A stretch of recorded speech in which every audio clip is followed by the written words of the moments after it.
বন দপ্তর সূত্রে খবর, রাতের অন্ধকারে বাঘিনী গতিবিধি বদল করতে শুরু করেছে।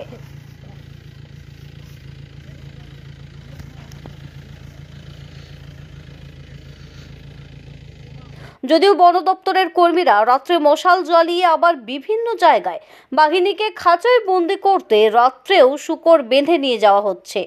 এছাড়াও এই শীতের রাত্রের ঠান্ডায় বন বিভাগের কর্মীরা পাহাড়ের নিচে শুকনো কাঠ জ্বালিয়ে বাঘিনীর নজরদারি করছেন। বাঘিনী এক জায়গা থেকে আরেক জায়গায় স্থান বদল করলেও বন দপ্তরের রাখা ছাগল শূকরের টোপকে পাশ দিয়ে অন্য স্থানে চলে যাচ্ছে। বান্দোয়ানের রাইকা পাহাড়তলি থেকে রাঙামাটি সংবাদ, পুরুলিয়া।